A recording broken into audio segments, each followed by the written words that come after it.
Hello, I'd just like to continue on in the theme I've been discussing in this series of videos about finding our purpose in Christ and fulfilling that purpose.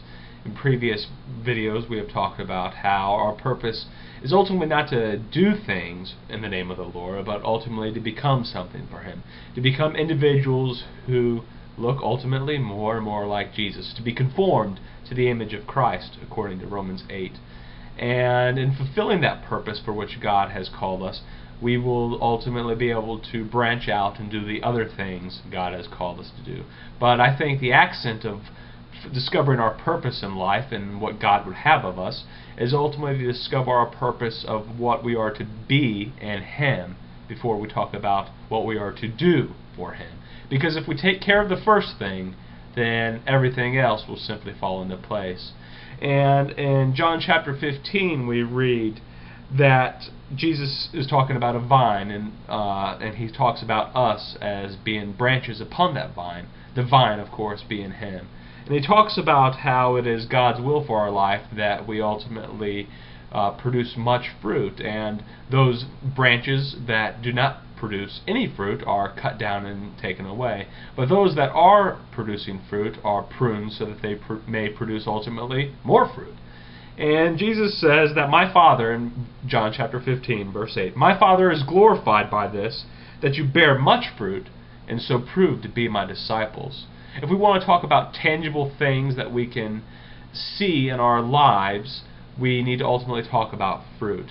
And that fruit is a demonstration, I believe, ultimately of the life of God that is in us, and marks the progress we have as Christians in bearing the image of Jesus Christ. Because the more we look like Jesus, the more fruit our life should produce. As Jesus abided in the Father and produced much fruit, so we should abide in Him and likewise produce much fruit. And ultimately, if we are going to talk about fruit, I think we need to turn to perhaps the chief passage of fruit in the Scriptures, and that would be found in Galatians chapter 5. And in Galatians chapter 5, we talk about, or Paul talks about in verse 22, that the fruit of the Spirit is love, joy, peace, patience, kindness, goodness, faithfulness, gentleness, and self-control. Ultimately, those are the things that we as Christians are to worry about cultivating more and more in our life. Because the more we become like Jesus, the more will we see that we have love and joy and peace and patience and kindness and goodness and faithfulness and gentleness and self-control. These things should be continually being produced in our life.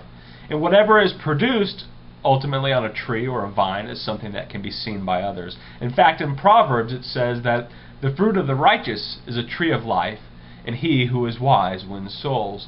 Ultimately, the fruit that we produce in our life is not for ourselves, but ultimately the fruit we produce in our lives is for the benefit of others. A tree does not produce and grow apples so that it can eat the apples. Rather, a tree produces apples so that you can eat the apples. Ultimately, the fruit we produce in our life, the love, the joy, the peace, the things that we love to rejoice about as Christians, the things that we delight so much in, is ultimately not for ourself. So I can talk about how much love I have in my life and the great peace I have in my life and the great joy I have in my life. Ultimately, my love is not for me, my joy is not for me, my peace is not for me, and likewise. Rather, my love is for others, my joy is for others, my peace is for others, and so forth. These are supposed to be things we as Christians produce in our lives for the benefit of others, just as a tree produces fruit for the benefit of others.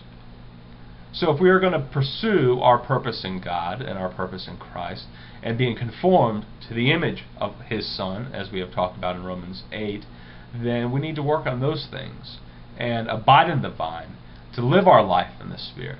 And when we do that, our life should be marked by these things.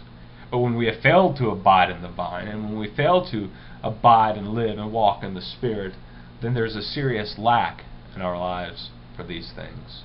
So let us press on and let us continue on in the things of the Lord and walking in His Spirit and being conformed to His image, because the more we do this, the more people will see of Jesus. And the more people see of Jesus, ultimately, what we talked about from Proverbs, the fruit of the righteous is a tree of life, and he who is wise wins souls. there's a connection to bearing fruit in one's life, the fruit of the Spirit, and ultimately winning of souls. Because if people were to see Jesus in this world, the life of God must be demonstrated in us in such a way that others can see what God produces in our life: the love, the joy, the peace, the patience, and all the rest that we read about in Galatians chapter 5. So abide in Christ and glorify the Father and produce much fruit.